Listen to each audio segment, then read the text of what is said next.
Today we are going to study tenses, which is one of the most important topics of grammar and which forms the basis of a sentence, without which the you cannot frame a sentence in English.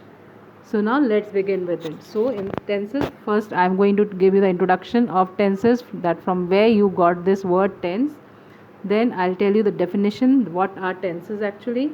Then we'll discuss the kinds of tenses and the definition, and then we are going to study the classification of tenses and the rules of these tenses and its usage.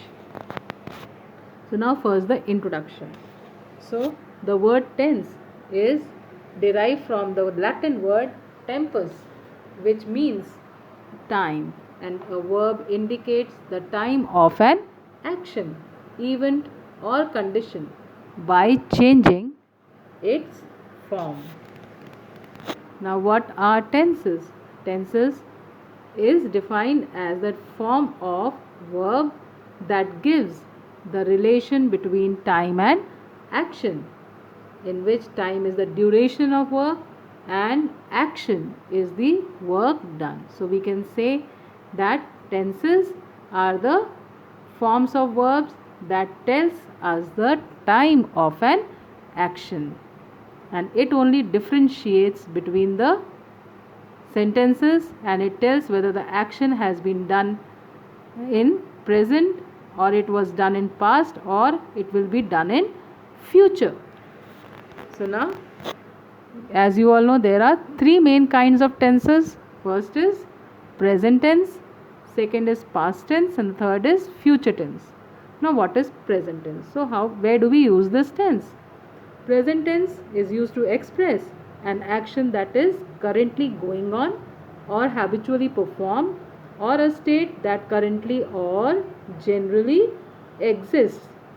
And past tense expresses an action or situation that was started and finished in the past. And future tense expresses an action or a situation that will appear in future. Now we'll see to the classification of these tenses or sub kinds of these tenses. So as you all know that each tense is further divided into four forms. First is present. So present is called as present indefinite, present continuous, present perfect and perfect continuous. So it continues with all the tenses. Past also has past indefinite, past continuous, past perfect and past perfect continuous. And future also has future indefinite, future continuous, future perfect and future perfect continuous. So now let's study these classification in detail. First is present indefinite. Now what is indefinite? Tense, or we also call it as simple present tense. So this present indefinite tense or the simple tense describes the action, but it does not state whether the action is finished. Now see to the examples. Now we will see where it is used.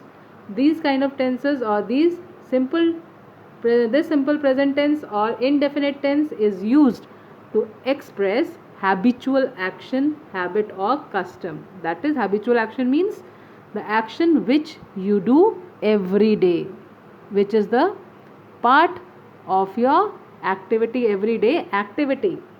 For example, I watch television on Sunday. So it is simple present. Why? Because it is a custom that you watch television on Sunday.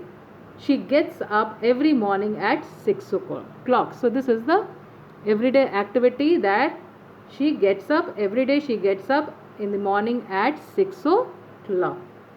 And secondly, this simple present tense is used to talk about a general or universal truth. Now what is universal truth? Which cannot be changed. The truth which cannot be changed. For example, the earth revolves around the sun. So it is a universal truth and nobody can change it, and it does not have past, it does not have present, it does not have any future.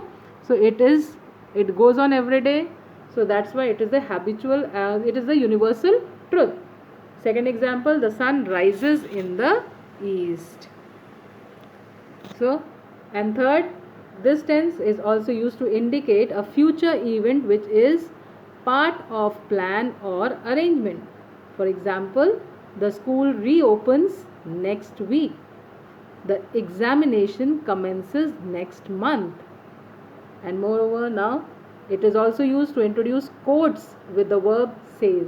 For example, Newton says every action has an equal and opposite reaction. Keats says a thing of beauty is a joy for ever.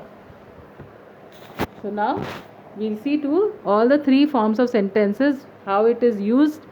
The simple tense is used in depicting the three kinds of sentences, four kinds of sentences, that is affirmative. Affirmative is positive, second is negative, third is interrogative, and negative interrogative. Now this first we can see in this slide. First is I play, this is affirmative, that is a positive sentence, and the rule for affirmative is singular subject plus first form of verb plus s or es. So as it is I, first person, so we do not use s or es in the main verb. And you all know the present indefinite rule is subject plus verb first form with s or es wherever required plus the object. Then negative, I do not play. So what is the rule for negative? Singular subject plus does not plus do not or does not plus first form of verb plus the object. Then interrogative, do I play?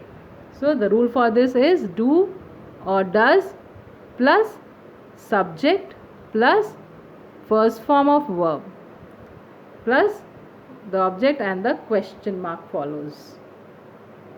So next is we, that is plural. For plural we say for plural, when the subject is plural, we do not place s or es in the main verb.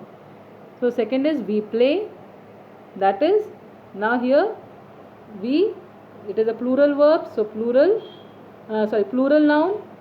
So now plural, with plural we use the first form of verb without s or es. So first person, second person you, and plural we do not place s or es in the main verb. We do not add s or es in the main verb. So we can see in the example, we play, we do not play, do we play, and do we not play.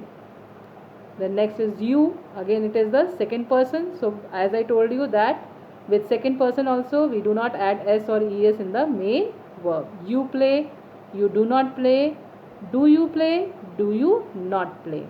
And for the third person, so we have to add s or es when we are talking of the third person, he, she, it, or any name of a person.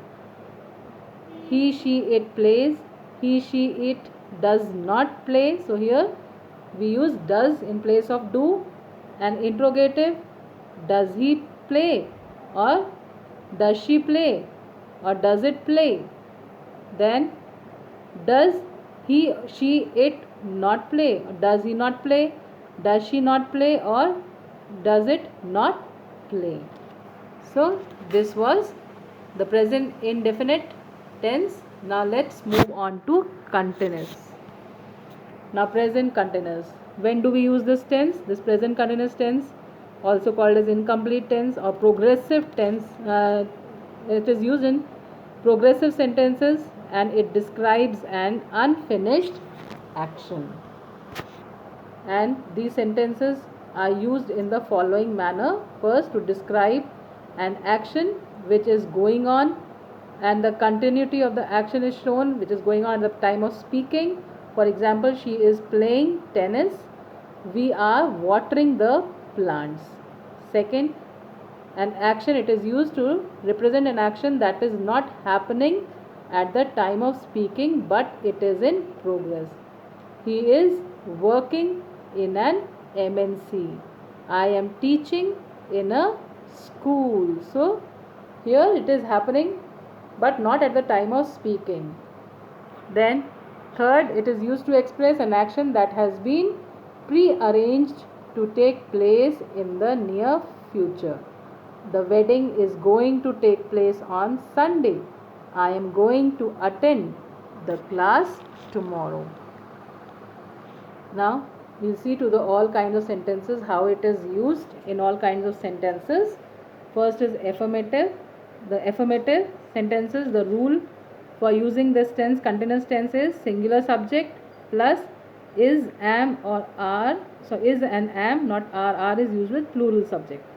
Is and am plus first form of verb plus ing plus the object. So let's see to the example. I am playing. I am not playing. Am I playing? Am I not playing? So here you'll put the question mark. Then the next we. Now it is, the subject is plural.